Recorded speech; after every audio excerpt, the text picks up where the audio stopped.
হিমন্ত বিশ্ব শৰ্মা ডাঙৰীয়া আপুনি স্বেচ্ছাচাৰিতাৰ সকলো সীমা উলংঘন কৰি এতিয়া হসাহসিকৈ হিটলাৰলৈকে পৰ্যবেক্ষিত হৈছে নহলেনো চূড়ান্ত অমানৱীয়ভাৱে হাজাৰ হাজাৰ সংখ্যালঘু মুছলমান লোকসকলক টাৰ্গেট কৰি তেওঁলোকক অমানৱীয়ভাৱে উচ্ছেদ কৰি তেওঁলোকক নিখাটোৰ ভিতৰতে গৃহহীন কৰি তোলাৰ পিছতো তেওঁলোকৰ ওপৰত আপোনাৰ পুলিচ ভেৰণীয়া গুণ্ডা বাহিনী লগাই এনেকুৱা ধৰণে বৰ্বৰিত গুলীচালনা সংঘটিত কৰি আপুনি নিজৰ নাগৰিকসকলক এনেকুৱা ধৰণে হত্যা কৰিব পাৰেনে এতিয়া আপুনি হসাহসিকৈ এক হত্যাকাৰীৰ চৰকাৰৰ মুৰব্বী হৈ পৰিছে আপোনাৰ চৰকাৰখন এতিয়া সম্পূৰ্ণৰূপে হত্যাকাৰী হৈ পৰিছে আমি দেখিছো কেৱল এই প্ৰথম ঘটনা নহয় বিজেপি চৰকাৰ শাসনলৈ অহাৰ পিছত ইয়াৰ পূৰ্বেও উচ্ছেদস্থলীত আপোনালোকে সংখ্যালঘু মুছলমান লোকসকলৰ বৰ্বৰচিতভাৱে গুলীচালনা সংঘটিত কৰি 7 জনকৈ লোকক হত্যা কৰিছিল উচ্ছেদৰ আতংকত বহু লোকে নিজে আত্মহত্যা পৰ্যন্ত কৰিবলৈ বাধ্য হৈছে এয়া কোনো স্বাভাৱিক মৃত্যু নহয় এয়া কোনো স্বাভাৱিক কথা নহয় এয়া দেখকৈ হত্যাকাণ্ডৰ ঘটনা আৰু হত্যাকাণ্ডৰ কাৰণে আপোনাৰ চৰকাৰ আপোনাৰ প্ৰশাসন আপোনাৰ পুলিচ প্ৰশাসন সকলো জগৰীয়া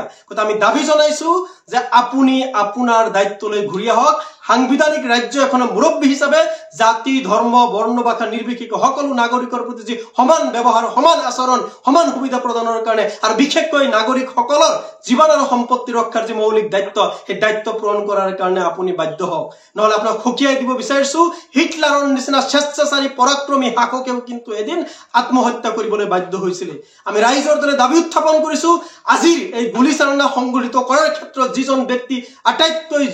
জগৰীয়া বুলি চৰ্চিত হৈছে গোৱালপাৰা জিলাৰ বন বিষয়া কোনবা জনক বৰ্মন নামৰ ব্যক্তিজন আসলে প্ৰৰোচনাত বা তেওঁ আসলে সম্পূৰ্ণ পৰিকল্পিতভাৱে এনেকুৱা ধৰণৰ ঘটনা ঘটিছে বুলি ইতিমধ্যে সংবাদ মাধ্যমত চৰ্চিত হৈছে গতিকে সেই বন বিষয়াজনক অতি শীঘ্ৰে গ্ৰেপ্তাৰ কৰি তেওঁৰ বিৰুদ্ধে ব্যৱস্থা গ্ৰহণ কৰিব লাগে এক নম্বৰ কথা দ্বিতীয়তে এই গুলীচালনাৰ ফলত যি লোকে প্ৰাণ হেৰুৱাইছে সেই প্ৰাণ হেৰুৱা পৰিয়ালৰ লোকক অতি কমে 1 কোটি টকা ক্ষতিপূৰণ দিয়াৰ ব্যৱস্থা গ্ৰহণ কৰিব লাগে আৰু যিসকল লোক আহত হৈছে তেওঁলোকক অতি কমেও 5 লাখ টকাকৈ ক্ষতিপূৰণ দিয়াৰ লগতে সম্পূৰ্ণ চিকিৎসা গ্ৰহণৰ ব্যৱস্থা চৰকাৰখনে কৰিব লাগে এই দাবী আমি উত্থাপন কৰিছো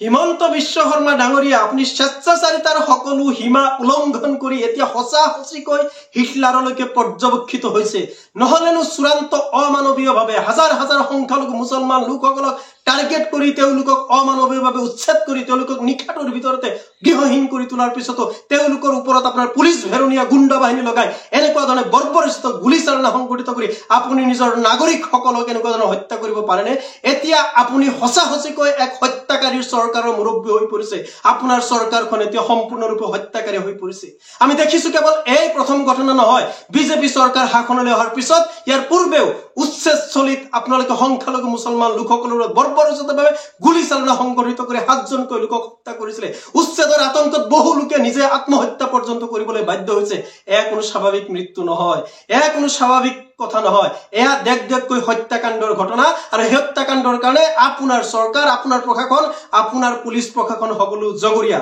কথা আমি দাবী জনাইছো যে আপুনি আপোনাৰ দায়িত্বলৈ ঘূৰি আহক সাংবিধানিক ৰাজ্য এখনৰ মুৰব্বী হিচাপে জাতি ধৰ্ম বৰ্ণ ভাষা নিৰ্বিশেষে সকলো নাগৰিকৰ প্ৰতি যি সমান ব্যৱহাৰ সমান আচৰণ সমান সুবিধা প্ৰদানৰ কাৰণে আৰু বিশেষকৈ নাগৰিকসকলৰ জীৱন আৰু সম্পত্তি ৰক্ষাৰ যি মৌলিক দায়িত্ব সেই দায়িত্ব পূৰণ কৰাৰ কাৰণে আপুনি বাধ্য হওক নহলে আপোনাক খকিয়াই দিব বিচাৰিছো হিটলাৰৰ নিচিনা স্বেচ্ছাচাৰী পৰাক্ৰমী শাসকেও কিন্তু এদিন আত্মহত্যা কৰিবলৈ বাধ্য হৈছিল আমি ৰাইজৰ দৰে দাবী উত্থাপন কৰিছো আজিৰ এই গুলীচালনা সংঘটিত কৰাৰ ক্ষেত্ৰত যিজন ব্যক্তি আটাইতকৈ জগৰীয়া বুলি চৰ্চিত হৈছে গোৱালপাৰা জিলাৰ বন বিষয়া কোনবা জনক বৰ্মন নামৰ ব্যক্তিজন আসলে প্ৰৰোচনাত বা তেওঁ আসলে সম্পূৰ্ণ পৰিকল্পিতভাৱে এনেকুৱা ধৰণৰ ঘটনা ঘটিছে বুলি ইতিমধ্যে সংবাদ মাধ্যমত চৰ্চিত হৈছে গতিকে সেই বন বিষয়াজনক অতি শীঘ্ৰে গ্ৰেপ্তাৰ কৰি তেওঁৰ বিৰুদ্ধে ব্যৱস্থা গ্ৰহণ কৰিব লাগে এক নম্বৰ কথা দ্বিতীয়তে এই গুলীচালনাৰ ফলত যি লোকে প্ৰাণ হেৰুৱাইছে সেই প্ৰাণ হেৰুৱা পৰিয়ালৰ লোকক অতি কমে 1 কোটি টকা ক্ষতিপূৰণ দিয়াৰ ব্যৱস্থা গ্ৰহণ কৰিব লাগে আৰু যিসকল লোক আহত হৈছে তেওঁলোকক অতি কমেও 5 লাখ টকাকৈ ক্ষতিপূৰণ দিয়াৰ লগতে সম্পূৰ্ণ চিকিৎসা গ্ৰহণৰ ব্যৱস্থা চৰকাৰখনে কৰিব লাগে এই দাবী আমি উত্থাপন কৰিছো